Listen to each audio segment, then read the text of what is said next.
What's up? What's up? What's up? What's up? What's up? What's up? What is up? How are y'all doing today? Well, uh, yeah, yeah. So we are here to talk about House of the Dragon Season 2, Episode 8, the season finale. And to help you through this whole episode, I am your host, Emmanuel Eman Noisette. And yeah, what a finale. So, by the way, in case you are joining, if for whatever reason you're new and you don't know what's going on, you're like, yo, I like House of the Dragon, but I haven't watched the season finale. Listen, this is your spoiler alert. You see it right there. We are going to talk about the entire episode. So if you still need to watch, that's okay. Go on somewhere else. Go watch the episode. Come on back. I'll still be here. But yes, we're going to talk about the season finale of House of the Dragon because yeah. So I listen, I tried to help y'all. If you guys were watching the live last time, I tried to help y'all. I told y'all we might have to wait, but I know it's the finale. People got to talk. There are some things to talk about, so we will talk about them. But oh man, that was something. That was something. So before we get started, let's see who is here. Let's give a couple quick shout outs and then we'll get started. Talented one, what is up? Good to see you. Jay, thank you for coming out. Mr. Mitchell, appreciate your trees. How you doing? My man Lou is back. Famous Jay, how you doing? Corey, good to see you. Minister Crush, appreciate you coming through. It's Sheed, how you doing? Matthew, appreciate you coming through. What's up, Tracy? Thank you for being here. Miss Lady, good to see you. My man Dwight is back. What's going on, Deborah? Thank you so much for hanging out. Always appreciate it. Who else did I see? I saw Kristen is here. Good to see you. Come on through. Ty, hello. Good to see you. Who else did I see? My man Mario's back. What's up, brother? T-Ville, thank you so much for coming out. Rachel, shout out to you and the replay gang. Shout out to the replay gang. Intellectual humor, appreciate you coming through. S. Tom, what's up? Anonymous girl, good to see you. Joy, thank you for making it out. My man Andrew's here. Come on, we got a top supporter. Charlissa, my homie, what is up? Good to see you. My man Didier's here. Diane is here. Shout out to all of y'all. Let's get started because this episode. All right. So we have to kick it off right from the beginning. And that is where we find ourselves. I believe this is Essos. And we see that Tylan Lannister, the other twin. So this is the one that was with the free sit that was on the council. He's bargaining with the Triarchy, and he wants them to help break Corlys's sea blockade. Remember, Corlys is blocking off Westeros, or at least King's Landing right now. But these folks are like, yo, we gonna need a little something in return. We gonna need them stepstones, right? And if you guys recall, the stepstones was right around, I want to say that's where Daemon and Corlys, where they were fighting the, Mr. Krabs or whatever, the King Crab. They was fighting them for like years. And that whole area is kind of like up for grabs. Like it's been disputed on who really rules it or not. So the free citizens are like, listen, if we help you out, we want that area, and this is obviously tough because before he can't like just give this away because the kingdom doesn't really own it, but they kind of sort of could. But if these pirates do get this area, I believe that this is going to be a way for them basically to just extort people, raise up taxes, and just do bad things. Let's leave it at that.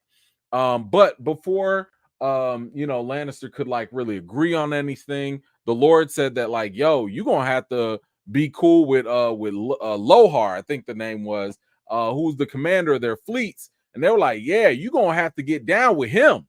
He is gonna have to agree to fly, go out in the sea with you, and that he or she, hold on, that's not her. So the he or whoever was actually a she, and she was like, listen, I can't sell out, set sail with nobody unless you best him or him, whatever. So he's like, all right, I guess, whatever that means. Then we see Aemond, and my man has taken out his anger on a small city town called Sharp Point. You see him out here with Vhagar, basically getting retribution. This is him getting payback on all the destruction that we saw earlier. Or basically for the fact that Rhaenyra had all those dragons. So he's like, all right, you got your dragons, no problem. I'm gonna go ahead and I'm gonna torch up, one of these small cities. But I believe Sharp Point is actually one of the houses under Rhaenyra's council. So this is an act of war from Aemond. Okay, like he's sending a message very, very clearly, saying that like, I'm out here, what you gonna do? Meanwhile, we move over to King Crispy. And he's over here just asking the DEI Grand Meister for a little sip of some purple drink, and by the way, I've been trying to give this brother, a lot of recognition. I love how Aegon was like, yo, you know what, Sir Orwell, you are a good man. And have y'all noticed how the Grand Meister is one of the few people, in the entire show that nobody has anything bad to say about him? Nothing. Like, everybody goes to him. He counsels people. He helps people out. Listen, all he does, I told y'all, he just mind his business.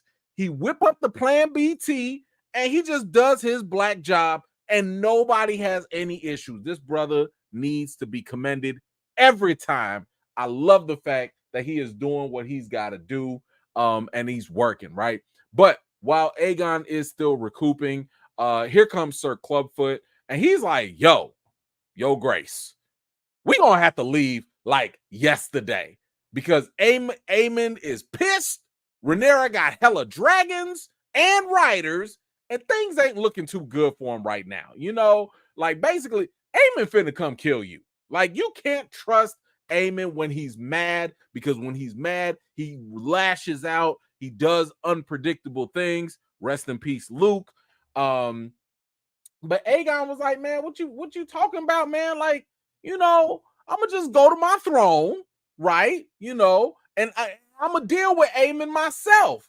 And Clubfoot was like, yeah, that's cool and all, but yeah, what you gonna do when Rhaenyra come back though? Like, she got all these dragons. What you gonna do with that? He was like, oh, okay, yeah, okay. But thankfully, Sir Clubfoot was like, listen, I put a little money on the side. You know what I'm saying? We can go out there, we could live a life, we could be comfortable, but we gonna have to leave like right now, And Aegon was like, man, listen, man, I'm ugly, I'm crippled, I'm burnt, nobody likes me, and he just had to mention how his Peter got burnt off and burst like a sausage. Y'all, can y'all help me out here? Because I feel like this, I don't understand why Game of Thrones has this affinity with sausages and Peters. Why did y'all, like, I was sitting, listen, even my wife saw me. I was like, I don't need that visual in my mind. Can y'all not do that? Yikes. Oh, just, I don't want it. I don't need it. No, thank you. And probably one of the more annoying scenes in this entire series. Rhaena out here looking for this dragon, and she left the company. You see her little what is that? Her little fanny pack. She ain't got nothing in there. Ain't nothing in there. But she got to drink some water and everything because she has to find this dragon. And yeah, she's been walking around for a long time, clearly. Anyway, we move on to Jace, and we find Hugh and Ulf are at the war table. And look at this, man. If y'all don't, man, This man got his feet on the war table. First of all, this is the seat where the queen sits. First of all, and he just sitting there propping his feet up like he at home or something. And he didn't even recognize that Jace was the actual prince. And he tried to sit here and was like, oh, you look at Hugh. Hugh was out here like, oh my God, this big goofy, this dummy. And you see how he tried to connect with him. He's like, nephew, what up? One bastard to another. How you doing? Oh my God, Ulf, and Ulf even reminded him, was like, hey man, like from one dragon rider to another, what's up? And even Hugh had to step in and was like, hey, man, like my prince, I'm sorry. He's a dummy. He don't know no better. Somebody dropped him on his head. And boy, Jace got all in his face. Was like, let me tell you something, you mongrel. Because he said that with the hard EL. He said, you are a dragon rider. You better get ready for this. You better get ready to die. Because this ain't a game, man. Ooh, my goodness. Ulf got on my last nerves. He just got on my nerves the whole episode. This episode, this part definitely was one of them. And you could tell like right here in this scene, I swear, Hugh wanted to smack the back of Ulf's head so bad, like, you big dummy, shut up. You right in the presence of the whole, kingdom and everything. What are you doing? Oh, just was getting on people's nerves. I didn't like it.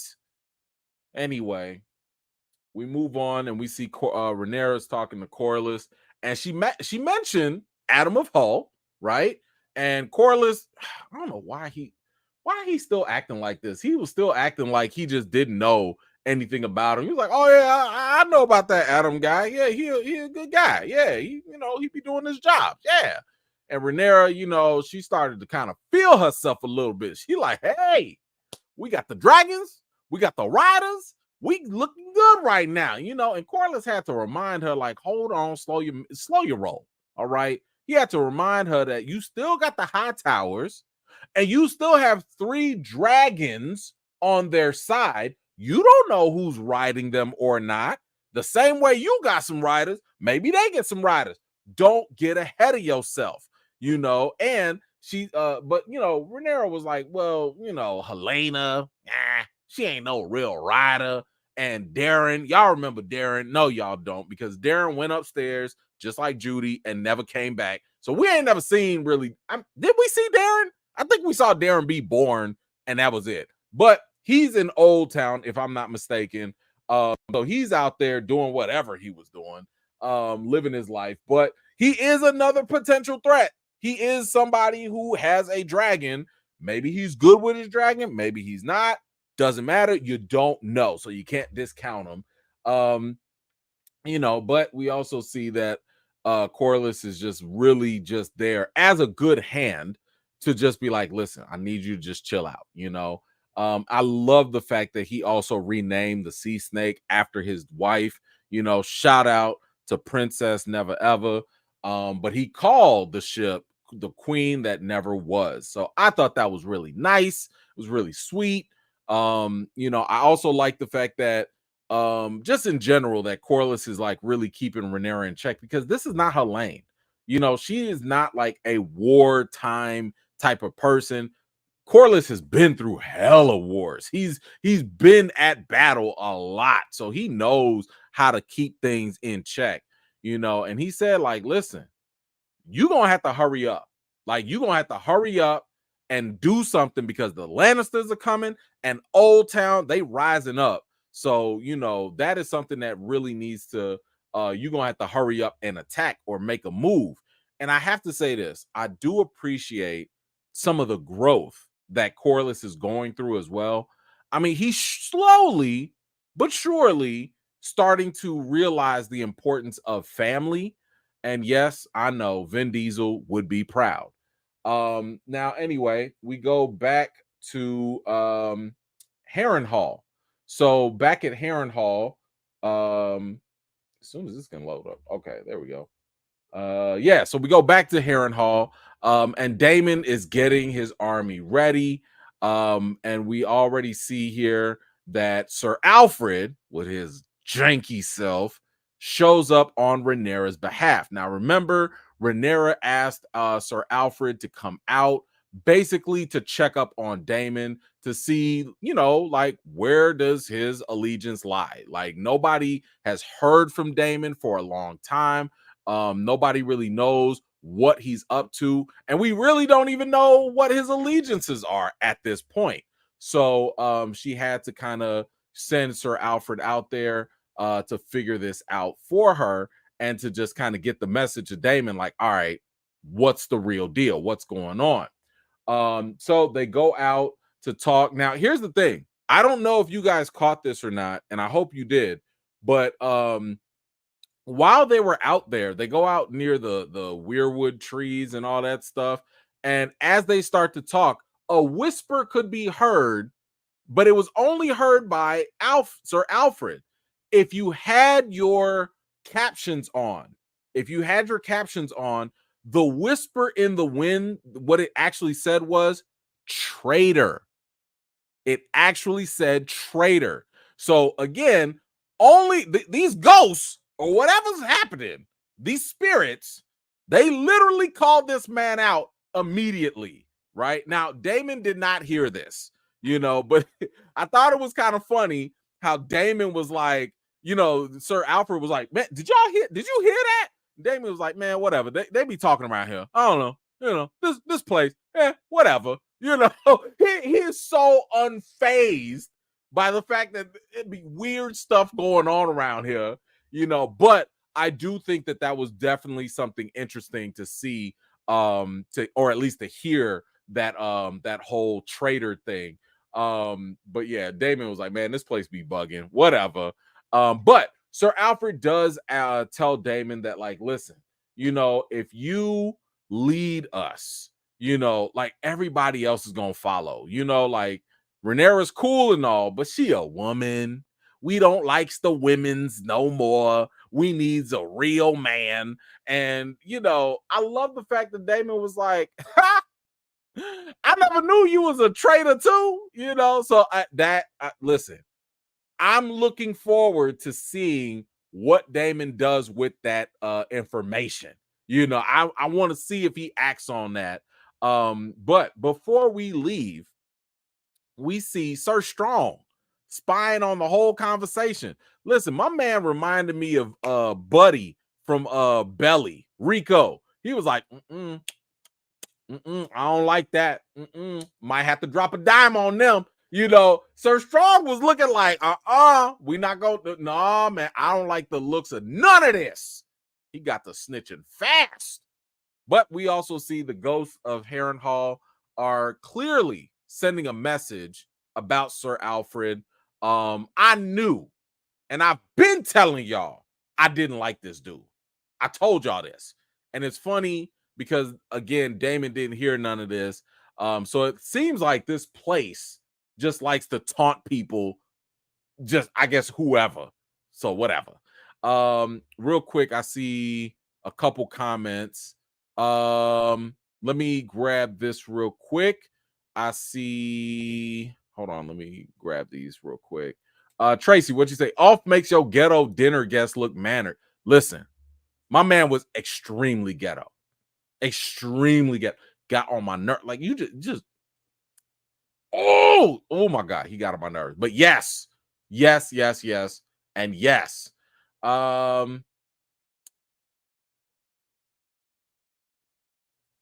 Did you, what you say?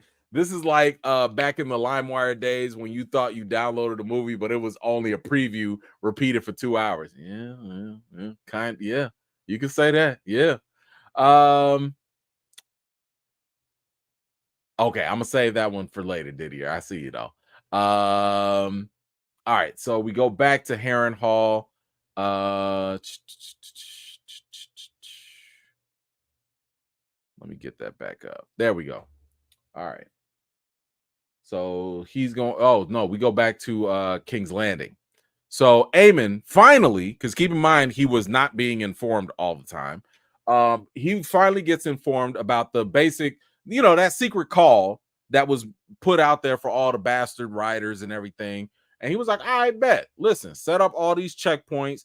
Ain't nothing coming in or out anymore. We not having no more Uber Eats deliveries. Ain't gonna be no more Snapchat messages being sent to DMs. All that stuff is over with. And he was told that a move like this, it's gonna mess with the people who are out there fishing. Because keep in mind, they can't do all the trading and stuff because of the blockade. So the only food they really can get are the fish. So Aemond was like, man, listen, whatever. Everybody gonna have to make sacrifices. It is what it is. And I mean, that's easy for him to say, right? Like, dude, you're a whole royal person. Like, obviously, you can be all right and be, not as caring about what happens to the people. Now we move on. We see Helaena, and she's wondering why everyone hates them, even though they didn't order the blockade. And Alicent was like, listen, it doesn't matter who ordered it. The people only care about whoever is in charge to do something about it, right? Which damn near is like politics in general. And Alicent also asked Helaena if she's willing to leave this place for good. Now, y'all already know Alicent clearly likes to go camping. She just really wants to find out, is Helaena ready to go camping with her? Now, here's the thing. Bearing what we've seen so far at the end, I have a question for y'all. Do y'all believe that Helaena, now that we know what we know, and we'll get to it, but do y'all believe that Helaena is playing us? Or is she being for real naive? Because I'm just saying, as we see later on, she real confident with what she knows. But right now, it feels like, and we've seen this earlier on, it feels like she be real naive about it too. So now my wife actually brought something out. Shout out to the queen. She brought something up and she was like, Helaena could be on the spectrum, right? And she could just be like leaving her mind kind of empty so that way she can, and being kind of childlike so that way she can handle all these visions and stuff. Maybe. But I do wonder if she is just not revealing everything. Because I'm like, well, what do you have to gain by showing people that you're not that smart or that you're not that aware? I don't know. We'll get into that though. We'll get into it. But I do think that now that we know what we know later on, everything about Helaena, I feel like we have to kind of take a second look at, right? Anyway, during this whole meeting, Aemond comes in and he's like, listen, Helaena, we got to ride out. Get on your dragon. Let's go. And Helena's like, I don't want to go Dracarys nobody. What are you doing? No, that ain't for me. And Alicent, she had to say, like, listen, you gonna have to chill out because all that killing, it could mess up her mind. It can break her, and listen, Alicent already knows that when this dude starts to get buck at all for anything, it's a problem. He always causes issues whenever he gets too riled up. He's one of the main reasons why they have a war in the first place, and Aemond is like, man, whatever. Like, y'all gonna have to, get with this or not, because everybody's gonna die. If we don't get together, everybody's gonna die, and listen, I think that when you see him right here pulling Helaena like this, I feel like this is the first time that we're really seeing him lose control. Like, we've seen him kind of sort of lose it, but he was still controlled with his anger. But I feel like this is the first time we're really seeing him act desperate. When you gotta go to your spaced out sister to come and fight a war, you really don't have that many other options. So at this point, my man is ready to take anybody. He don't really care. But again, this is how far he's being pushed. Anyway, we go to the Grand Meister. They thought we wouldn't notice, but I see my man out here measuring that weight. Quarter brick, half brick, whole brick. Hey, You're not fooling nobody, Grandmeister. I know you know how to mix that stuff up. I know you can make those drinks. Okay, you're not fooling nobody. My man out here, a whole pusher. You know he been reading them books. He know how to make them potions. Anyway, Alicent came in here to ask him for safe passage. Probably, more so to fly, more so to like get her out safely out of the city and be unnoticed, right? So we do see here that once again, shout out to my mans. Look at how the fact, when in doubt, you go to this brother right here. Okay.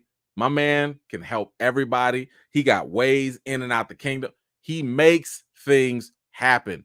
This is the real MVP. Okay. I want y'all to never forget he is the real MVP. So we do see Cole is out here sniffing Alicent's cloth, being all weird and nasty. And just like that, Gwaine calls him out for messing with his sister.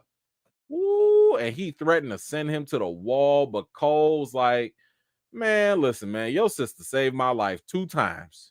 She's the reason why I even live. And he said that he is ashamed because all these women are the cause of his grief. Never mind his own actions or decisions, but, whatever. He said that all these dragons and crazy things going on, people dying, all that stuff, man, he was like, you know what? Dying might actually not be that bad of a thing. It might actually be a relief. And by the way, I don't know if y'all noticed, but there was a lot of other men that heard all of this stuff. So I do wonder, is word going to spread quickly? Because y'all know how fast people gossip around here, that everybody's going to find out about Alicent and Cole. So I guess we don't have to wait till next season for that. But this Cole broke this down. I mean, it was so bad that Gwaine had to take a seat. After that heavy convo, he was like, man, okay. Because keep in mind, Gwaine fought with Cole. He's seen the same stuff. So, like, after going to war and seeing dragons melt people and all that, does it really matter if I smashed your sister? I mean, maybe. I don't know. But there's a moment of vulnerability here with Cole that I don't like. And hold on, I need to. I want to talk to y'all about this. I don't like this. This dude is clearly broken. He's got PTSD from the dragon fights. He's become an incel of Westeros. But now he's a suicide survivor. He's a veteran with PTSD. And he got a broken heart. Look, man, I'm not trying to feel bad for you. I'm here to see you die. Y'all took me through all these episodes to sit here, you know what I'm saying? Having him do all this shady stuff, do all this crazy stuff. And now y'all want me to feel bad for him? I don't want to feel bad for him. I want to see him get your car extended. I don't like this. I don't like how y'all trying to make me feel for this guy. Forget Cole. Golly, I don't appreciate this. You see, they playing anyway. We go out, we see Lannisters out here getting down and dirty with Leor, and he finally stops playing, pops her in the mouth a couple times, smacks her around a little bit, and that wins the respect and gains her loyalty. Okay. Now, by the way, I thought that whole dinner reservation, the dinner invitation of eating the flesh of her enemies, I thought that was funny because I believed her. I thought she was for real. And can we just mention this real quick?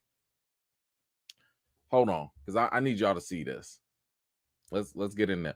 The people of Essos clearly have the most amazing dental plans in the entire 7 kingdoms or whatever. This lady got the straightest veneers I've ever seen in the entire show. How you a whole pirate and your teeth look better than everybody else that have better than the people in the kingdom? My goodness. I'm just saying, her teeth were teething. These were, listen, I don't know what veneer tech she had on call, but man, they was on point. Woo! Got them all whitened up and everything. Anyway, she accepted this. She accepted Lannister, and she was like, "Yeah, I'll ride with you. It's all good. Love it. Look at these chompers. Would y'all look at these chompers, boy? Man, I couldn't get. Listen, I don't know what kind of dentist magic they be using, but it's clearly working. Anyway, we see Jace out here pouting once again because he's not the special bastard with all these other bastard dragon riders running around, flying around and everything. Just poor Jace.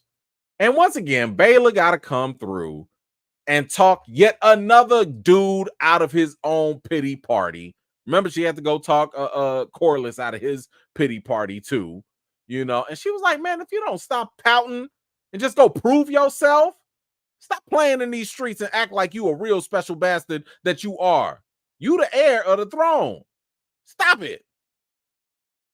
Oh, Lord. Here go Rhaenyra again, looking for her dragon, sleeping out in the wilderness, doing the most. And by the way, what are those? Man, she's been walking around for so long. Her shoes are starting to get messed up and all that, but whatever. Like, whatever. I'm tired of Rhaenyra. Anyway, Lannister is singing his little song or whatnot, you know, because he's again trying to win everybody over. And it was funny how she called him like 3 different names, called him Lord Tywin, Tyrod, you know, Lord Tyrone, whatever. She just didn't matter. It didn't matter. But, you know, after a while, she did finally call him by his name. And she said, you know what? I'm gonna be happy to sail with you. And the whole time, I was like, you know what? I feel like they finna get it on because she been looking at him a little too strongly, a little too long sometimes and smiling. And then she said, hey, I want you. I got to have you. And I want you to give me some babies. That's it. I want the babies from you. And my man Lannister was like, say what now? You, huh? And she was like, yeah, I want you to give my babies. I want you to give me babies from my wives. Go holler at all my wives and go give all of them babies. My man was like, did you say death by snoo? Is that what we doing? Oh, okay. You know, listen. Essos might not be that bad. Just, you know, politics be different, but Essos seems like a cool place. Essos is basically Vegas at this point because they don't care about nothing. And everything that happens in Essos stays in Essos. Boy. This boy, she was wildin'. My man, listen, he didn't say no. He just asked how many. He was like, how many wives? Why? Plural? Yikes. Anyway. Oh, God. Okay. We go back to Dragonstone, and it's dinner time, and Alf is acting like a whole ninja, just ghetto, just drinking up all the liquor, and keeps on asking for more wings. And Rhaenyra said, look, you know, if y'all do a good job in this war, I'm going to knight all of you guys, right? And Rhaenyra said that we're going to have to fly out a little sooner than later. Matter of fact, we flying out in just 2 days. And y'all going to have to learn all them dragon commands and all the dragon lingo and high Valyria. Y'all going to have to do all that ASAP. Get to know your dragon. And they're going to have to go fly out and attack some of the strongholds like Old Town, which means that they're going to have to actually kill some innocent people. And my man Adam, you know, again, another brother that knows his black job, asking the right questions. My man said, excuse me, ma'am, what about Vhagar? Who gonna take care of the big old dragon that can literally eat all of us? And Rhaenyra was like, hey, it's all good. Vhagar's only one little dragon. It ain't no big thing. Here come Ulf with his goofy self talking about, I could take on Vhagar by myself. And then we also see him talking back to the queen at the dinner table, talking about like everyone just needs to have a sense of humor and calling for more wings and stuff. Like, oh my God. Listen, Ulf really just doesn't get it. He acts like he's still at the bar with the boys. Never mind the fact that he has zero manners. Never mind the fact that he doesn't understand what it means to be a dragon rider. This man does not understand that he could die at any time. Okay, he really does. Like when Jace got in his face, I thought that was going to wake him up, but it clearly didn't. Besides, since he wants Vhagar so bad, I say send him out right now. Send him out. Tell him, oh man, you want to be a knight? Go ahead right now. Just go do a little spy thing or something with your dragon and go see what Vhagar is doing. Send him out to the front lines right now. No one will miss Ulf if he falls off his dragon. Seriously, if he dies next season, I'm not gonna blink twice. I don't care nothing about him. Who he can go. He can go. Rhaenyra gets a little raven from Sir Strong that he suspects is treachery. And she calls up Adam and she says, yo, it's time to ride out. We got to go meet Daemon. And you already see Jace's face. Of course, he's looking that type of way again because he wasn't asked to go, but he also needs to chill out. Bro, you're the heir to the throne. You cannot go out and play all the time. Relax, okay? Because I know he about to go pout all over again. But we also see, here we go. Oh boy. Daemon is out here trying to sleep, but this place will never let that happen. I don't know if he slept one day already. And just like that, Alice is right there in his bed, and she's saying she's about to go out to the Godwoods. And Daemon is like, man, at this point, let's go. It's whatever. Let's go. I don't care. It is what it is. All right. Hold on. Quick break because I know we about to get into some stuff. I do want to give a quick shout out to hold on. Who is this? Oh no, where is this at? Somebody sent something. Is this on Venmo? Yep. Okay. This is from Christy. Hold on, y'all. Wait a minute. Christy, what's up? She said, thank you for the $5 cash of Venmo. I appreciate you. Says, still watching. It's my birthday. Catch the replay. Christy, happy birthday to you. I hope you have a fantastic birthday. I don't know if this episode is a great birthday gift for you or not, but happy birthday to you for sure. All right. Now we got to get into this because there's a lot to dig into with this. Y'all, we know these visions been a lot, but we got to get into this. This is some stuff. First of all, I know y'all saw the goat man. I know y'all saw the goat man just walking around in this whole forest, even though Daemon was just like, man, whatever. Like Daemon was so unfazed. He was just like, oh, it's just another goat. It is, yeah, whatever. So I think, when it comes to this goat, my best explanation for this is that this is just another manifestation of one of the ghosts of Harrenhal. And book readers, if y'all know exactly what this is, feel free to let me know. If it's a big spoiler, don't. But I'm assuming since we've constantly been seeing a goat, this isn't the first time we've seen a goat appearance. I think that this is just more of the same thing. Maybe gosh, what's the dude's name? I know later in Game of Thrones there's this dude that that is named after a goat or something the goat. I don't know. But I think that this is more so just a sign of the ghosts of Harrenhal. And it's probably part of their sigil. Probably Harren the Black or whatever the dude was that was running Harrenhal before. So I think that this is just the same thing being manifested. Anyway, Alice says, like, all right, Damon, are you ready? And it was time for him to step up. Now that he's gone through all this weird stuff, he's got to go touch the weird tree, and this is where he gets his whole vision. Now, let's see. In this vision, he sees who I believe is clearly a three-eyed raven. This three-eyed raven definitely has, so they have a birthmark on their face. Book readers, I don't know if this is a spoiler or not. I think this is the blood raven or something like that. But I'm not really sure. I think, well, clearly it's a Targaryen.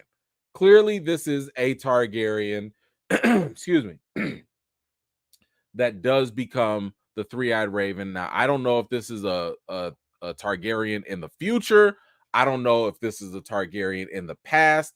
Okay, somebody's saying that is the blood raven. Okay, so I think, yeah, okay, then that's the blood raven. So we already know three-eyed ravens be doing the most. And we see the birthmark. It looks like the birthmark of a raven on his face. What else we see? We see the actual three-eyed raven. Now, it looks like in this vision, we're watching things through the three-eyed raven's vision. So we got a little warging going on, and we got the crypt keeper showing up with the White Walkers. And of course, we already know what that means. And we're seeing, or at least Daemon is seeing, the death of a dragon. Now, I don't know if this is a death of a future dragon or if this is a dragon in the past. I'm assuming it's the future. This could be, what was it of Valerian or whatever, one of Daenerys's dragons when that one died. This could be the same one. But we also see Daemon walking through all these bodies, and as he's going, he's seeing this war, and this could be the same war that happened obviously at the end of Game of Thrones.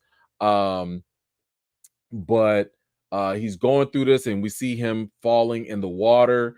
And I believe that this is not really Daemon. I believe that this is actually Aemond. Now, again, we'll get a little confirmation a little later, but keep in mind, we've already seen Daemon see Aemond in his visions before, and they've kind of switched places. So I believe that this is actually what will happen to Aemond later on, again, as we got confirmation. So I think Daemon is actually seeing that, but he can't tell, right? Like, he's seeing himself get drowned in this, but I do believe that this is Aemond in the God's eye. What else? We see the comet. That comet, remember, was a sign during Game of Thrones. And this was around, I want to say it was around the time where Dany ended up having the eggs, the dragon eggs and all that stuff. Yeah, we do see the 3 eggs. Obviously, these are going to be Dany's eggs later on. And we also see the figure with the 3 dragons. Now, for Daemon, and probably if this is the same dream that Viserys had, if it's the same dream that Aegon the Conqueror had, then you could only imagine how this figure is what they probably saw. And because this figure does not really look like, you can't tell if it's a man or a woman. So this is probably why they were always talking about the prince that is promised. But as we've also known that, the prophecies and all that of old Valyria and high Valyrian or whatever, they could be gender neutral. So the fact that they just saw Targaryen hair, they saw a figure sitting there, they probably were like, oh, yeah, it's got to be some Targaryen prince that saves us. blah blah blah blah blah. But we do see we know that it's Dany. And then of course he finally sees Rhaenyra on the throne. But I think what's more important here is that he's seeing the adult version of Rhaenyra. Remember, the last time Daemon had a hallucination and she was on the throne, it was the kid version of her. So I do believe that this is probably more of a sign of growth from him, that he's finally recognizing her like this. But during this whole thing, we're also hearing Helena's voice, and she's saying that it's all a story, and you're but up one part in it, and you know your part. Now, of course, this is where things really start to turn up. The fact that Helena is here, the fact that she's appearing, it does bring up the question: what exactly is Daemon's part? Is his part going to be getting the army together, for Rhaenyra? Is the part that he plays, because I think the bigger story she's talking about is the Game of Thrones, right? Like, she's talking about the whole thing with the winter is coming and all of that. And keep in mind, Daenerys is a descendant of Rhaenyra and probably Daemon. So maybe that's the part he has to play. Um, but it could be a number of different things. His role could be getting the army. It could be making sure Rhaenyra is queen. It could be making sure that they give birth to Daenerys. Not really sure. But it is obviously interesting here that Helena is speaking to him. And we notice here that, at first I thought she was speaking through Alice, but I don't think that's the case. I think that this werewood tree that he's touching, it obviously has spiritual stuff going on. And I think that this just created like a medium. It created a place where Helena, who clearly is tapped into, it created a common place for them to just talk, because she's clearly talking in real time, right? So because Helena is a Targaryen, they do have these weird visions and foresight and all this other stuff. She probably was able to always see stuff like this, but the mere fact that Daemon now is able to connect with her, I think that this is how they're able to communicate. But she does continue to talk to him, and Daemon is just like woken up, like, oh snaps, oh snaps, you know. And I gotta ask this question now to y'all: do you all believe that Helena is the current three-eyed raven? Because I'm wondering if that is her role in this whole thing. Is she the current three-eyed raven? And we just never knew. Because if she is, I think that answers a lot of questions. I think she is. I don't think that, we didn't get like some big coronation process or anything. We didn't see no ravens flying up to her or nothing. But I do think that this ability that she has, which usually Targaryens might have a dream, they might have foresight, but I'm thinking that she might actually be the actual three-eyed raven at this point. So y'all let me know what you think, if she is the three-eyed raven or not. But again, we see that she's actively and currently talking to Daemon from King's Landing at the same time. So she can see it, she can hear him, she can talk to him, you know, and this to me, I don't know. I think this is absolutely confirmation that she is the three-eyed raven. Let's not forget, let's not forget that even Bran was able to not only do the whole time travel thing, but there are a lot of abilities that the three-eyed raven is able to do. Now Bran wasn't ready. He tried to warg into Hodor in the past, which was crazy. But I'm just wondering if Helena is a little bit more advanced, if maybe she has control of her abilities a little bit more than we probably suspected. But this is definitely a game changer for sure. Anyway, Aemond comes back to tell her that, yo, listen, we're different than everybody else. We need these dragon riders to come on. Let's go saddle up, because we can go take Harrenhal down. We can go deal with this whole thing. And Helena was like, listen, I told you no. And besides, what you gonna do? You gonna burn me up like you did Aegon? Because I seen it, man. I seen you burn our brother, my husband, my brother. I seen you do it. You burned him and you let him fall. And she said, Aegon, listen, Aegon is going to be king again. And he's going to sit on a wooden throne. And Aemond, during this time, you're going to be dead. And he said, or she said, he was swallowed up in the God's eye. She said this in the past tense as if it's already happened. Now, keep in mind, the God's eye, that's that body of water. That's that body of water. I believe that's right next to Harrenhal, if I'm not mistaken. So I think that, again, when we saw Daemon in the falling in the water, I think that was really Aemond falling in the water, because she said you're going to be swallowed up and never seen again. That's kind of what was happening to Daemon. As for the wooden throne, look, we already know what's going on with Aegon, but he's a cripple. So we've seen a wooden throne before.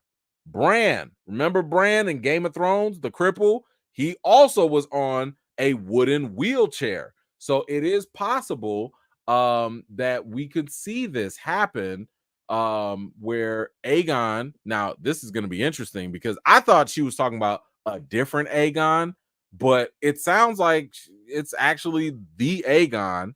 For whatever reason, whenever this happens, he's going to come back and he will be king again.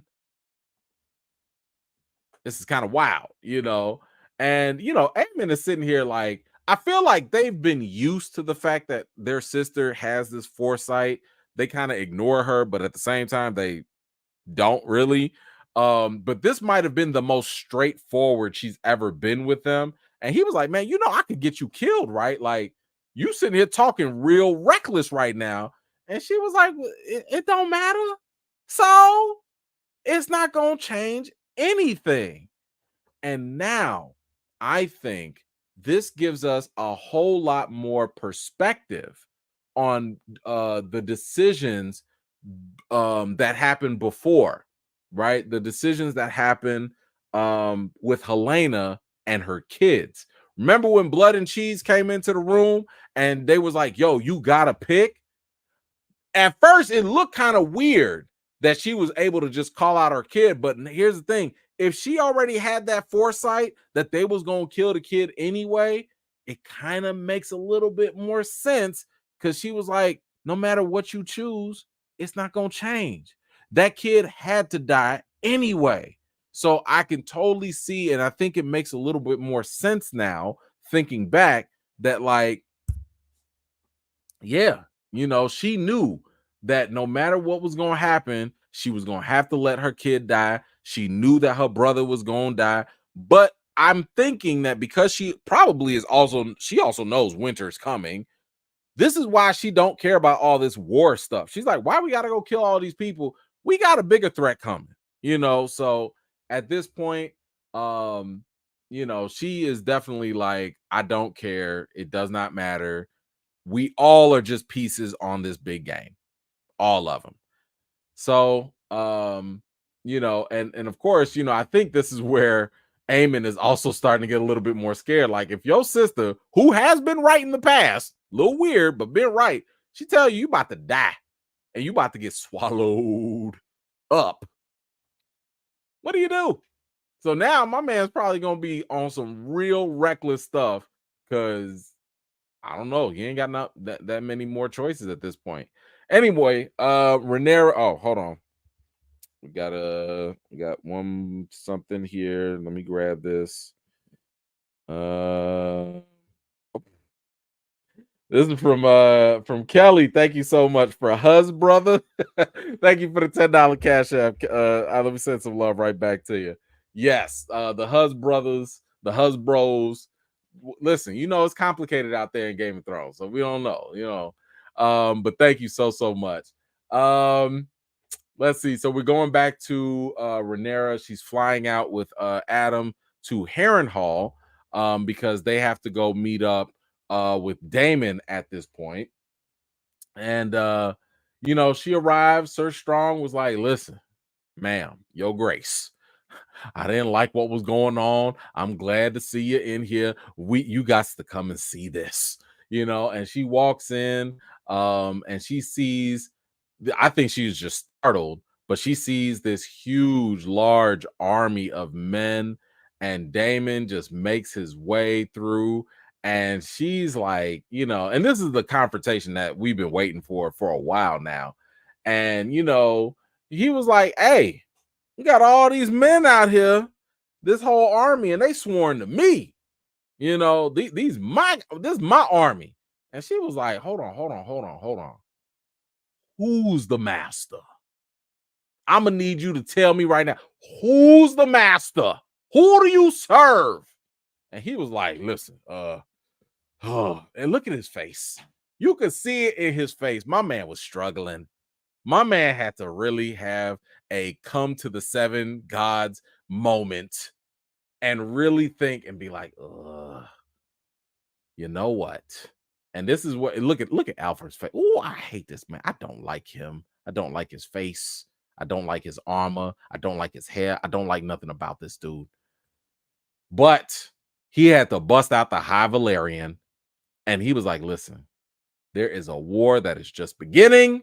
Okay, winter is coming, and y'all know, as Game of Thrones fans, when winter is coming, it's a problem. It is a problem." And she was like, "Man, you sound just like my daddy, sitting here talking about that." And he was like, "Look, you are the realm's only hope. Okay. I saw what was coming. We can't handle this. There ain't nothing we can do." And he bent the knee. He bent the knee. And once he did that, just like Sir Alfred said, and he pledged his fealty to her, all the other men bent their knee as well. Now, I think that this is exactly what we've been waiting for with Daemon's character. The character growth has finally happened. I kept saying that I had this feeling that, all these hallucinations were leading somewhere, and clearly it was leading to this. But my man has seen the bigger picture. He finally realized that his ambition for the throne, it was never worth it. Not at all. More importantly, he finally is able to let go of his anger and resentment for Rhaenyra and his brother Viserys. Because remember, he used to think that Viserys was punishing him by naming Rhaenyra the heir instead of him. But now he knows, nah, we need a uniter. And he is not that. We seen how Daemon tried to unite folks, and he barely got the Riverland folks to come together. But at this point, Daemon is like, "Man, you know what? Being a king, that's for suckers. Okay, I'm good on that. No, thank you. Me no want no king, no crown. Keep that over there." He knows, just like how Aegon the Conqueror knew in his vision that all this fighting, it ain't gonna help. All this fighting is not going to do anything because they need the realm to be together for that bigger threat of winter that is coming. Now, he doesn't know when it's coming, but he's like, "Yo, whenever it does, we got to be united." Keep in mind, this is one of the reasons why Aegon was like, "You know what? I got to conquer all of this stuff, because if winter is coming and we all divided and having these civil wars, it ain't going to work. It's just not going to work." So, listen, when you see White Walkers and you see something that is strong enough to kill a whole dragon, that's a major wake-up call. Okay? That is a huge wake-up call, for sure. So it totally makes sense. And I'm glad that Daemon finally got this growth here. Probably one of the highlights to me of this episode. And my man, Strong, his face had me dying. I was cracking up because he was just like, "What the hell is going? This is not the way I thought it was going to turn out." This is not it at all. Now hold on. Now, okay. I need y'all opinion on this. What the hell? Where's he at? Wait, where is he at? Let me get back to him. Cause what are we gonna do with him? What are we gonna do with Sir Alfred? You know this man is a whole traitor. You know this man don't really mess with Daenerys or with Rhaenyra like that. I'm just saying, is it off with his head? Do we Dracarys this man? I mean, he does end up bending the knee. He does bend the knee, but I'm just saying, I don't like this man's swagger. I don't like the cut of his jib. These are not the type of people that you want to keep around in your kingdom. So all I'm saying is, like, do we get rid of this man now or later? Because something tells me that, he's just not going to be around when the going gets tough. Now he's going to follow Daemon, but I don't know if that's enough. And that's what has me worried. But I feel like something needs to be done with this man. Either way, Daemon, he's got the people going. He's got the men all on Rhaenyra's side. And I absolutely love that.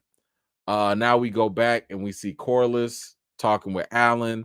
And he said that, like, listen, we got to be on better terms. I want you to cheer up. I want you to inspire the men, and,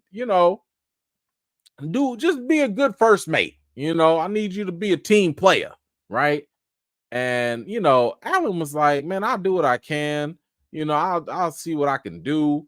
And Corlys was like, listen, man, I'm just trying to help you out.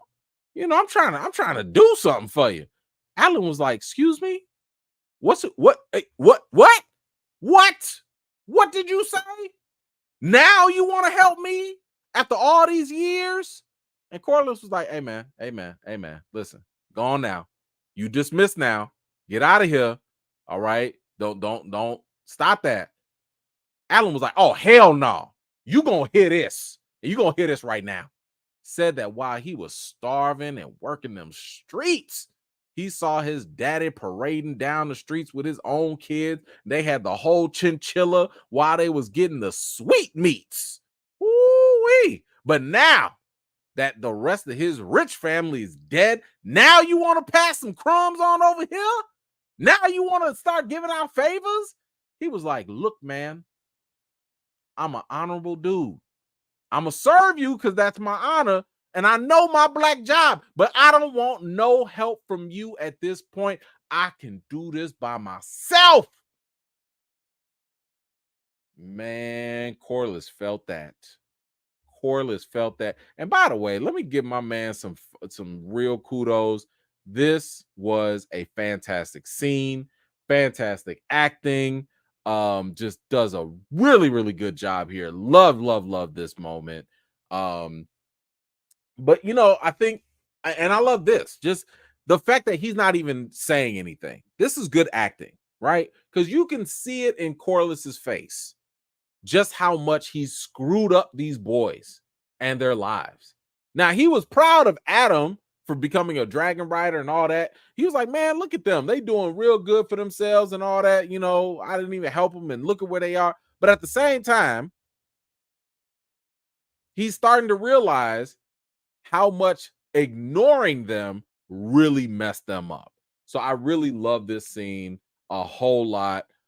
Shout out to this brother. He was just acting his butt off right here, and he did a really, really good job in this scene. Let me grab this real quick. My man Didier, what you say? Corlys McKnight finally got told off like Ben Vereen on Fresh Prince. He definitely did that, man. This is what Will should have told his daddy. This is exactly what Will should have said, but he didn't. But yeah, this was absolutely a highlight in my opinion. Man, by the way, have y'all noticed, like, Corlys been getting told off a lot? Like, folks, Baylor done told him off, Rhaenys done told him off, and it's really just his family now. His family be the only ones that can talk to him any type of way, because everybody else don't do it, but he do it, but they do it to him. But it's always stuff that he needs to hear. He needs to hear this type of stuff, right? So I like where they're going with it. Oh Jesus, here we go again. Rhaenyra is still out here looking for this dang on dragon. And this time she actually finds it. And she goes to run again after this dragon. Whatever. Anyway, Mysaria is talking with Rhaenyra because Rhaenyra, she's not happy about having to go out and kill all these innocent people, and Mysaria is like, listen, you're gonna have to do what you got to do, you know. But I like this because we're seeing the stark difference between her and Aemond. Earlier, we saw Aemond, he don't care about the people like that. He's like, man, look, they're just gonna have to sacrifice. Oh, boo-hoo, they can't have no fishes. But Rhaenyra, on the other hand, she actually cares. She doesn't want to have to go kill anybody. Matter of fact, we saw Aemond literally go kill a town of innocent people and didn't blink twice. Didn't even care.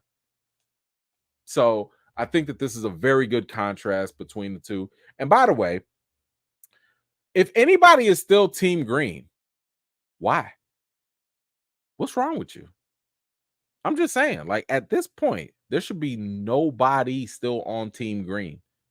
Like, if this ain't clear by now, I don't trust you, first of all, and I don't know what else to tell you.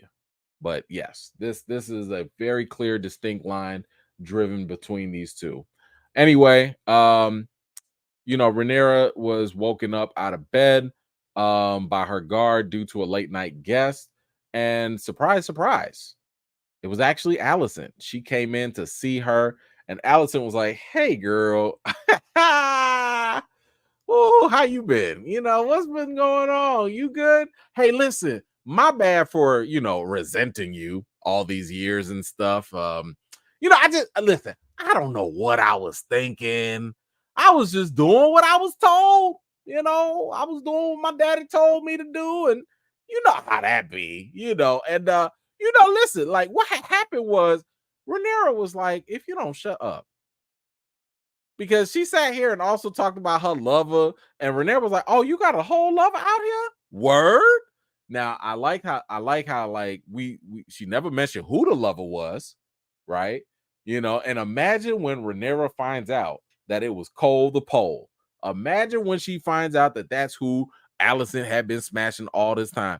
Rhaenyra gonna have a field day with that. She gonna be like, "Oh, so all this time you was getting on me for my prudence and my, integrity as a lady and all this stuff. You was getting on me for years, talking about I gotta act like a lady, but you out here with my sloppy seconds? Word? Ooh-wee. Yeah, I cannot wait until she finds that out, because she gonna have something to say about it. Anyway, Alicent said, like, listen, I'm tired. Okay, I'm just so tired. I just want to take my daughter camping, bring the grandkids and just leave, And, Rhaenyra was like, are you crazy? You want to just leave? Like, girl, it's too late. Like, what are you talking about? And keep in mind, while Rhaenyra said the same thing to her, remember when Rhaenyra snuck into King's Landing at the Sept and all that? Rhaenyra was like, look, can we like just stop? Can we just stop the fighting? Can we just chill out? And what did Alicent say? No. Alicent was like, nah, it's too late. We can't do that now. Nah, we good. No, it is what it is, boo thing. That's what Alicent said. Now Rhaenyra, Alicent over here talking about like, yo, can we just, I just want to go camping. I don't want to play no more. Rhaenyra, like, are you crazy? Like, what? It's too late. No, you can't just come in here now. You lost your mind. So Alicent said that she just did what Viserys wanted. That she was just doing what she said. Rhaenyra be looking at her like, girl, if you don't shut up, get out my face. What my daddy wanted? Are you crazy? Look at her face. This was her face the whole time, and it needed to be. Because Alicent was out here straight tripping. I don't know what kind of milk of the poppy Alicent was drinking on before she got here, but this clearly was not the right thing. She was on something else. And Rhaenyra was like, look, what did you think you was gonna do by just showing up here? Like everything was just gonna be cool. We just gonna forget about that. We gonna forget about Luke. We gonna forget about like all the other nonsense that happened. Are you serious? Are you crazy? Queen never ever died out there. What are you talking about? Alicent was like, listen, while Aemond leaves out to go fight, I'ma leave the door open. And you could just come through. You can come through, conquer the kingdom. Nobody has to die. She don't want to fight no more. Rhaenyra was just sitting here like, girl, I don't know what you've been doing, what you've been thinking to think that that's just gonna work. Like you have to be crazy. She was like, what about Aegon? You think I'm gonna just walk in there and like, what you gonna do with King Crispy? What's gonna happen with him? And Alicent was like, well, he crippled, he broken, and like it'll be fine. Rhaenyra was like, I don't care about none of that. Are you mad? If I come through and I'm on the throne, I need that boy's head. I need his head on a platter. Ain't no running from that. Okay? And listen, Rhaenyra's right. How is that gonna look? Rhaenyra comes through, she lets Aemond or Aegon still alive. Like, what? Imagine coming through after all this stuff. The people, they've been hungry, they've been starved, the people been losing folks, family people dying, all this mess. You had a whole ceremony, and imagine like Alicent or Rhaenyra, somebody coming in and be like, hey, listen, I know we had a whole coronation. I know we made Aegon king, but yeah, we was just playing. Actually, guess what, y'all? It's actually Rhaenyra that's the new queen, right? Y'all good, right? We good, right? Man, Rhaenyra was like, listen, you better choose. You gonna have to choose right now. A son for a son. And boy, y'all know Alicent. She started to bite them cuticles. She started to bite them nails all over again. And she just realized that she ain't got no real choice here. She can't do nothing, And I mean, like, again, what else can she really do? Her sons, both of them, they're going to have to die. And you could see it even in Rhaenyra's face, that she understands and empathizes how difficult of a decision this is for Alicent to make. And I don't know. I mean, like, I just like the fact that regardless, even though she is justified to be upset about this, she doesn't like it. This is still her old best friend, right? This is still, part of her family. This is another mother. She understands how hard this has to be for her. Look at her face. She gets it. Rhaenyra is not that cold-hearted, calculated type. This is not who she is. She is a uniter. Her daddy was the king that had where there was peace times, right? Everything was all good under Viserys. That's the type of person she is, but she also knows that this is a hard decision that she's gonna have to make. And I also like the fact that, Rhaenyra even said, like, yo, history is gonna make you look like the villain. And Alicent was like, I don't care about that. And she asked her. Now, this was funny. Alicent asked her, like, yo, will you run away with me? Why don't you just come with me? What the hell? Look, y'all. This is the second time someone has asked Rhaenyra to run away with them. Y'all remember when Crispy Cole said that same thing? He was like, hey, Rhaenyra, you want to go sniff on some cinnamon and collect oranges? And Rhaenyra was like, I have servants. I got a kingdom. Like, I can have people bring me cinnamon and oranges like in the middle of the night. You want me to leave all this for you to go sniff some cinnamon? Are you crazy? Listen, I told y'all Alicent must be on that milk of the poppy. She gotta be.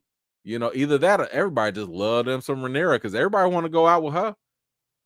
I mean, Rhaenyra. I mean, even Rhaenyra was like, "Are you want me to go camping with your goofy self, woman? If you don't hurry up and choose, which one of your sons finna die? What? Tell me which head of the son can I have on a platter? Which one you want?" But I love the commentary in this whole scene. Because Rhaenyra was saying everything I was thinking and I was expecting her to say. Because Alicent, she was tripping this whole time. And listen, you could have had all this a couple episodes ago, but nah, you were stuck on stupid. You didn't care, But this is the question I have for you guys. Do you believe Alicent? She's basically saying she gonna leave the door open. She gonna, let them come in. She's basically doing treason right now. If Aemond found out that she was out here like this, this would not be a good. Listen, he would kill her. Aemond would actually kill her, and he would not think twice because you out here really messing with people's lives. It's really his life too. So my question though is, do you believe Alicent? Do you think that she really will leave the door open for Rhaenyra? Now, here's something that I'm a little suspicious of. Do you think Alicent will change her mind? Maybe she is telling the truth right now. Maybe she will leave the door open for her. But could she use this against Rhaenyra? Let's not forget, my man Otto is coming back. I could totally see Otto using this as their advantage. Like, oh, you told Rhaenyra what? Oh, they got their guard down? Bet. Like, I could see that. I could see that kind of happening. Anyway, y'all let me know if y'all trust Alicent or if this could all backfire at some point. But yeah, Rhaenyra's like, all right now, bye-bye. Have a good time. We'll see you. Anyway, we see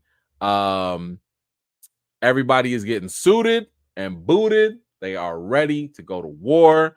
My man Adam is getting ready. Here go Ulf. Oh my God, he needs to die first episode. First episode, I need Ulf to just die, please. But we also, oh God, can this hurry up? This whole episode, this girl ain't do nothing but run after this dragon. Rhaena is still looking for this damn dragon. The dragon is over there. Whatever. Anyway, we see the high tower. Now, this is not Rhaena's dragon. This is the other dragon. This is I forget what is the other high tower dragon. I know the book readers know this. This is the blue dragon for not Damon. Darren, I believe is his name, or something like that. But this is the other Alicent's younger son that went to Old Town and we ain't never see him come back or whatever. But he's flying with the Hightower army. So they're on their way to war as well. And we finally got the Starks. The Greybeards are coming through on the twins. So keep in mind, they've been walking forever. They've been walking since episode 2, 3, or whatever. They've been on their way. The Greybeards are here. Y'all, I think this is hilarious. What I love about this is the mere fact that in this world, you are at your prime when you a whole senior citizen. Because y'all know, the older people get in this world, the stronger they are. Okay, forget them 20-year-olds. You 20 years old? Nah, you ain't in no prime. You gonna die. Okay, but when you a good ripe 60-year-old and you got a long gray beard, oh, you messing people up. You are messing mofos up, and they not playing. They gonna get their blue light special, and they gonna mess you up every single time. Y'all remember that other Lord Commander that challenged Jaime back in Game of Thrones? And he was like, nah, man, you don't want that. Nah, he ain't even retired yet. He's not retired. Listen, that old man strength. Okay, y'all heard of the strength of the Black Panther? Nah, this old man strength is a whole different level of strength out in this world, man. These old men finna jack these dudes up, every single one of them. I can't wait because y'all know the North remembers. I cannot wait. This is going to be fantastic when they finally come through. So, let's see what else. Are we freezing? What's happening? Hold on. So we do have the North coming. We also see the other Lannister. He's coming through with his army. And that is clearly setting the whole everything is getting set up here where the war is about to go down. The armies are starting to get set. All the pieces are being moved into the right places. Daemon, my man's got his armor on. The army is getting ready. Harrenhal, they are ready to go. And we see the other Lannister on his way. He got the whole Free City armada. I don't like this. This is the part I don't like because they got a lot of boats. Y'all see all them boats? They got a lot of boats. And my man Corlys and Alyn, they getting ready to set sail. Y'all, I cannot deal if Corlys dies. I don't want it. I don't want it. My man has gone through too much. I need him to survive. I need him to accept his bastard sons. Listen, I'm not going to be ready. Whenever or if ever it happens, I'm not going to be ready. So I need Corlys to make it. He's going out to his new ship now to meet everybody. Oh, Jesus. Okay. Here we go. Rhaenyra, with her eyeballs popping out and everything, has finally found this dragon. But this is still going to go nowhere because this whole episode was a waste with her running around. You know, she reminded me of remember when in Force, what was it? No, in Star Wars, Rey, what are you doing? This whole episode, she ain't said two words, but just run around for the dragon. They could have saved all that for one little scene. Anyway, my man Otto appears to be waking up from a nap, but it looks like he's in some sort of prison or something. Did he get jailed up? Because I thought they just sent him back to Old Town. So did he get caught up? What happened to Otto?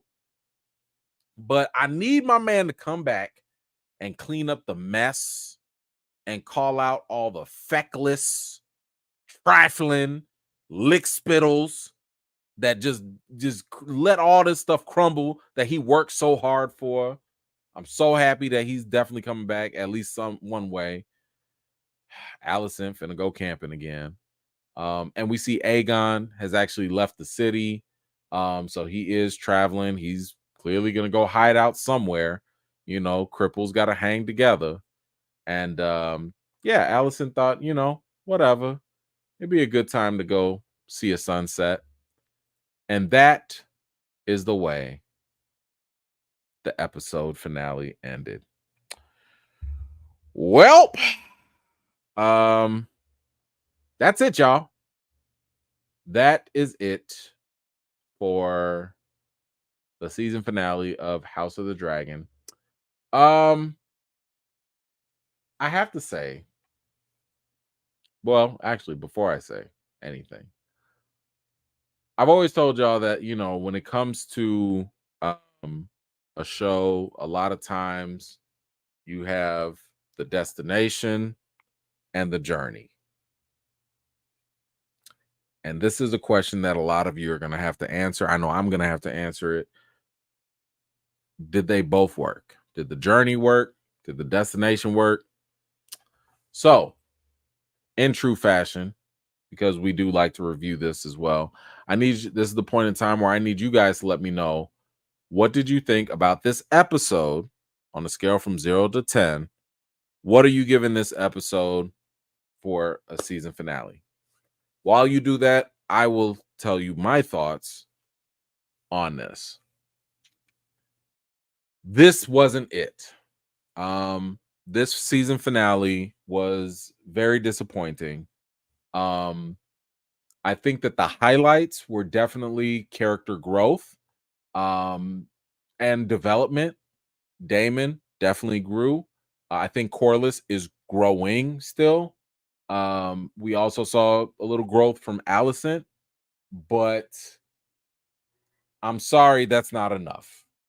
You wasted my time with Rhaenyra. I don't care. Why are you just showing me her running around all day? This whole episode was absolutely just a setup for season 3, which is fine. Here's the thing. We was going to be here anyway. We was going to check out season 3 anyway. The problem that I have here is the fact that we had heard that they were going to cut this season short to only 8 episodes instead of 10. And well, it felt like that.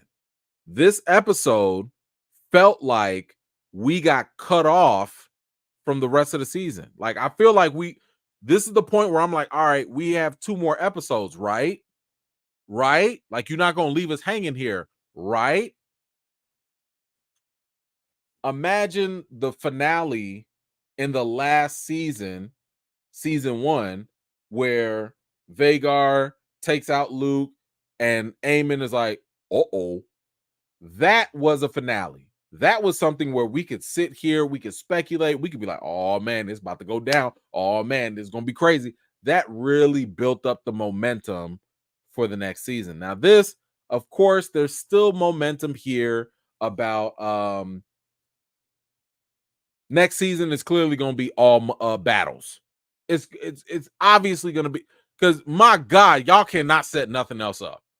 Don't wait. If episode 1 ain't a whole battle, you guys are wasting time. So for this episode, I think that you know what? I was gonna give it a 7, but because this is a season finale, I feel like expectations are higher. I feel like, we deserve a little bit more because it's gonna be a long break until we get something else. I'm gonna have to give this a 6. If you're a season finale, I need you to do better. I'm gonna give this a 6 out of 10. But let's see, how did the people feel? Maybe y'all liked it more, maybe y'all liked it less. I don't know, but let's see. We got a 5, 6.5, 6, 7, 5.5, 6, 6. Who else? 7, 7, an 8. Okay. 8. All right. Oh, a 10. All right. 5, 7, 6, 7.5, 6. What else? I got a 6. I got an 8, 6, 7.5, 7.5, 5.5, a 6. Dang, we got a 0. We got a -3, but I'm gonna round that up to a 0. 7, 4.5. All right. Well, I can't really argue with that. It is definitely a mixed bag, but this is the point where I need your guys' opinion on the entire season. Now that we've been here, we know the journey. How do you feel about all of season 2? Now, as I've said, there are 2 different types of people out there. There are destination people like myself, and there are people that like the journey. What does that mean? If the destination's great and the journey sucks, some people are going to love the whole thing. If the journey's great and the destination sucks, destination people might be like, yo, forget the whole thing, So it really depends on your personal preference. This whole season for me did give us some good stuff. Shout out to Queen Never Ever. That definitely hurt. We did get some decent dragon fights. I'm not gonna forget the good times that we had. I'd be lying if I said that this finale did not put a bad taste in my mouth, though. I'm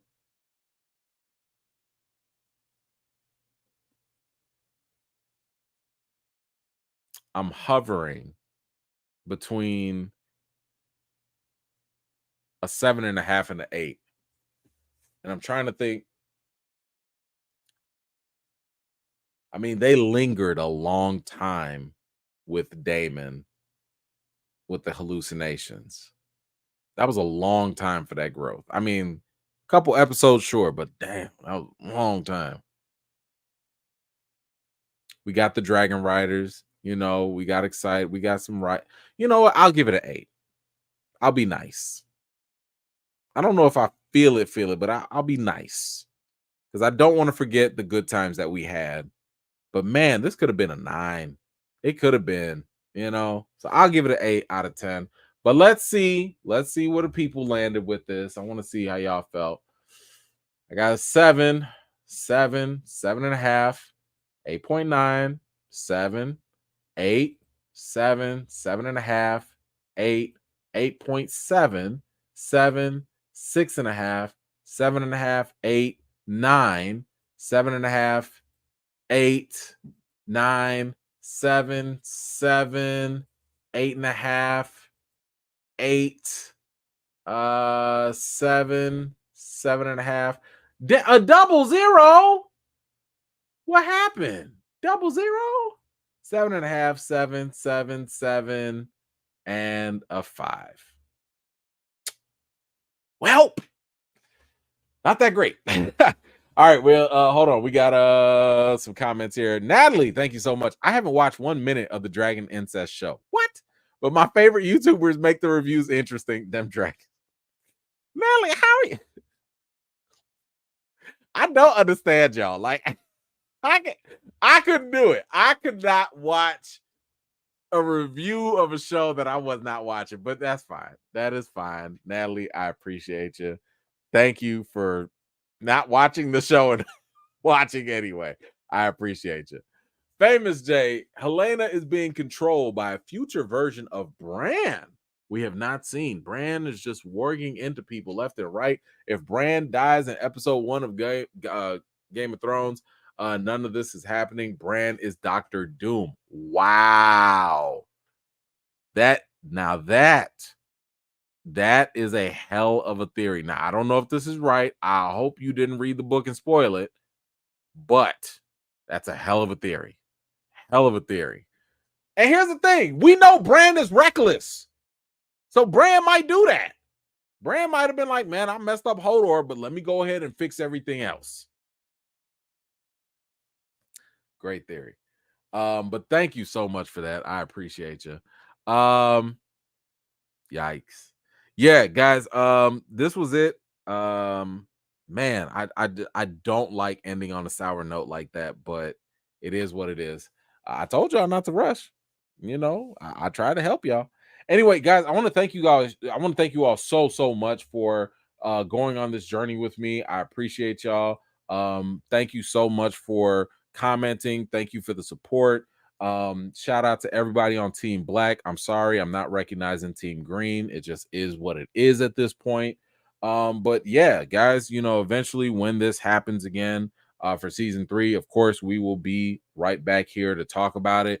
The very next show that I will be doing, let's see, we in August, it's got to be From. I'm going to be reviewing some other stuff on the side. I'll be doing other things, but From is about to have all my attention. So y'all gonna ask me to watch other stuff. I'm telling you right now, I'm watching From. I gotta rewatch season 1, gotta go back, make videos, make theories.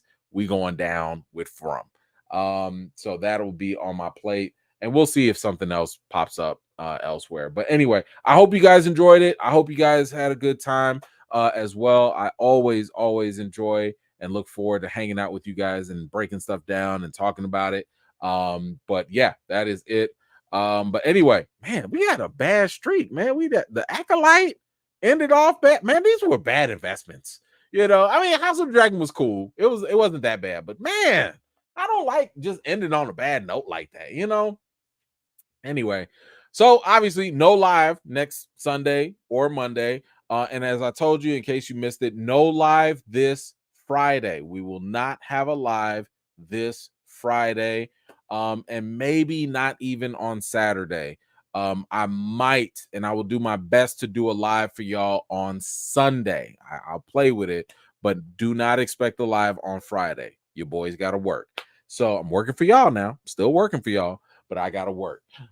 Anyway, thank you so much. Have a great rest of your evening. Great start of your week. You already know the routine. Wash your hands, wash your butts, and everything in between. Until next time, see you guys later.